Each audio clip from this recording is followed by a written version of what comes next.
Welcome to 30 Days of Marketing Mavens. 30 days, 30 experts, 30 marketing niches. Brought to you by Profit Master Business Solutions. More leads, more sales, and more revenue for your small or medium-sized business. Click findnewrevenue.com to learn more. Now here's your host, Howard Walpoff. Thank you again for joining us on 30 Days of Marketing Mavens, brought to you by Profit Master Business Solutions. I'm Howard Walpoff, and I'm so excited that you're joining us today. We have Erik Bergman, who's the founder of a number of companies, Cantina Media and Great.com, and has some really amazing marketing stories to share in what he's accomplished within both. And Erik, thank you for joining us today. Thank you for having me, Howard. It's a pleasure to be here. Well, you have really jumped into online marketing and lead generation and as a driving force for now some really great heartfelt projects. But tell me how you really got started in everything. So I ended up in online marketing in the same way as I pretty much ended up in everything in my life. I've just done things, and whenever I enjoyed something, I did more of that thing, and I never really thought too much about how I ended up there. So basically, my business journey started as a teenager. I tried to be a party planner. That failed completely. I had some horrible experiences. I went on to that realizing, okay, people didn't seem to care that much about that I failed. I thought that everyone would kind of mock me for having failed parties, but no one really did. So I got in the habit like, okay, I can fail often. So I started another project where me and a friend, we tried to build a website selling underwear that you can print on the underwear and write whatever you want. And we sold 0 pairs of underwear, completely failed. But I learned that I want to do something online. And then I went from there into a bunch of different projects. And we started doing online marketing for bingo. And that led us into being online marketing for casino and building Cantina Media, which is now a $200 million company. And it all came from failing in various ways and picking up some learning on each experiment. Like the first learning was that, okay, people don't care that I fail. Second thing I learned was, hey, I really want to do a project with this Emil guy who I did the second project with. And then he came with me for all other projects. And I learned I want to do something online from the next failure. And I want to do marketing from the fourth failure. And all of these things kind of led into where I am today, where I'm truly passionate about online marketing and loving what I'm doing without ever really knowing how I ended up here. And it's really great how careers kind of fumble their way along sometimes, as opposed to having that direct path. I'm watching the Netflix special, the show The Politician, and the lead actor had this direct path from birth. He wants to be president of the United States, but not everything works out that way, and things you fumble into different things in different ways, and sometimes that's better off than the plan you had in the first place. Yeah, well, trust me, no kid in the history of the world has ever told their parents, Dad, when I grow up, I want to do online marketing for online gambling companies. No one has ever said that. People want to be firemen or football professionals or whatever. So most of us will stumble into something. Exactly. And hopefully, and it's in your example, you stumble into the right things that work well for you and for others. Definitely. So let's start with the question that I have, and then I have some other thoughts as well. So what is your number one strategy that works well for you and clients to achieve their marketing goals? So I've never worked with clients per se. I worked with affiliation, so commission-based marketing. So I've only built marketing for myself. And once again, I keep coming back to trial and error, which might be a tricky advice to give, but just following what I enjoy. So I truly believe that if we listen to what we enjoy doing, we will find ways to align that with our goals. So I started doing a lot of back in 2008, 9, 10, I started blogging a lot, and I really loved blogging. I really loved the written content. So I got a lot of my clients from blogging, and then I got very involved with Twitter, and I got a lot of my clients and colleagues, employees through those platforms. And for me, the key was always to follow that joy. That led into SEO, so how to rank in Google, which has been my main passion, I would say, when my main marketing channel has always been SEO. That's what we've been really, really good at. But it's all come from following that passion. So personally, I believe more in testing whatever is right for you, because what you love doing might be podcasting or interviewing people. What someone else might want to love doing is data and analytics. And I don't believe that there is like one marketing advice to give to anyone. I believe that it makes sense to just test things and see where the passion is. Because if you love analyzing data, you're going to love doing Facebook advertising, for example. You can just dig deep into the numbers. But if you're like me and you love the social parts of like networking and building relationships, then Facebook marketing is probably not the ideal one for you. Then it's better to learn from Twitter or learn from how to rank in Google with SEO and get links from different people you work with. So I don't have one specific channel. I'm just a big preacher of enjoying what you're doing and look for ways to have fun with what you're doing. I think you answered some of it well with testing, just summarizing that as well. I think you need to figure out what you have fun with and what you enjoy.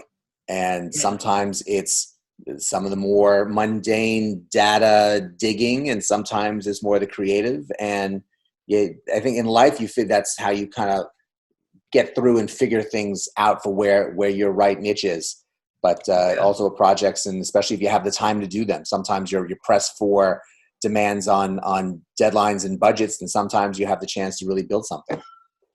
Yeah, and I think even if you're stuck on the demands and budgets and these things, I think it's so crucial to have some space in the calendar every week or every day or whatever when you're looking for that passion. I mean, I'm currently at a time where I'm very, very passionate about Instagram and growing an Instagram audience.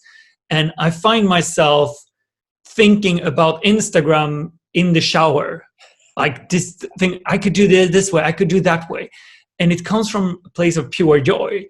And that gives me easily 16 hours a day when my brain is one way or another in work mode. I'm only producing content, or I'm only in front of the computer, or only doing messages and stuff, maybe 8 hours a day.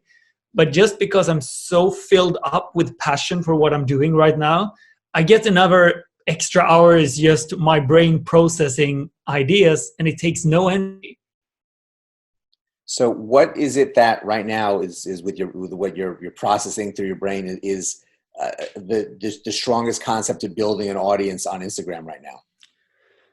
So once again, I've been asking myself, in 2019, I wanted to get good at social media. I used to be good when I was blogging using Twitter back in 2010, 12. Then the business got too big for a couple of years, and I focused all my energy on the business. We took it through an IPO process and all of these things, and there were no space for social media. So I started over a couple of years ago, and I couldn't find the joy in it then. So I didn't get anywhere. I started doing YouTube videos, but I got stuck and didn't really know what to do. So I started 2019 with a goal. I want to enjoy social media because I believe it's such tremendous power in growing a personal brand, but I didn't know what platform to do it for, and I didn't know where I wanted to do it. So I tried with Facebook groups. I didn't really enjoy it. I tried posting daily videos on LinkedIn. Didn't really enjoy it.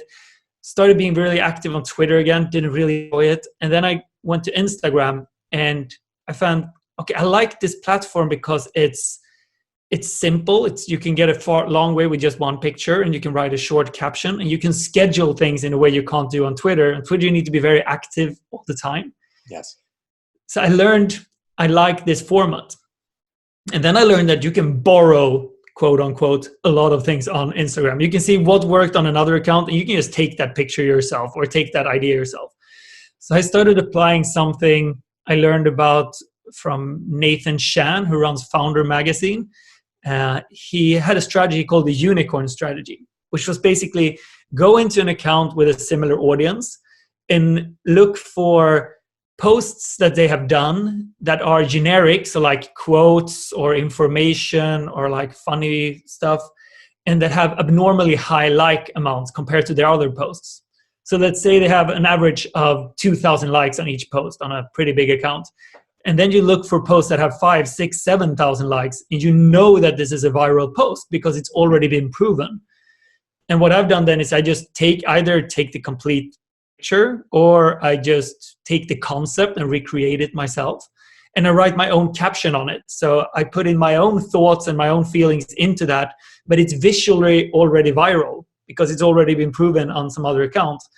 And this becomes kind of, if we turn this into an analogy for being a DJ, that there are DJs that create their own music and they're brilliant and they're like geniuses and it's really, really hard.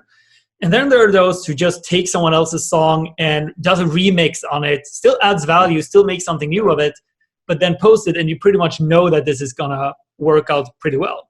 And that's what I'm doing. I'm remixing content, and it has led me to be able to create a lot of content that gets a lot of interactions from just, quote unquote, borrowing. And it took me probably 6 months to figure out that strategy and come to a place where I really enjoyed the process of creating this. I had a lot of fun with it. And since October, I started scaling it and I put marketing money into it, because you have to spend marketing money as well if you're doing things on Instagram and want to grow. And I've grown from 3,000 followers in October to now mid-January, I'm closing in on 70. Wow. So it's, 20,000% increase or whatever that is. A lot, from 3,000 to 70,000 in 3-4 months. That's outstanding. And I'm having so much fun with it. That's the key. I love it. And that's the bigger bonus to it. I've always been a proponent of, and I've changed the way I say it every so often. Copying, I think, is one of the biggest forms of flattery.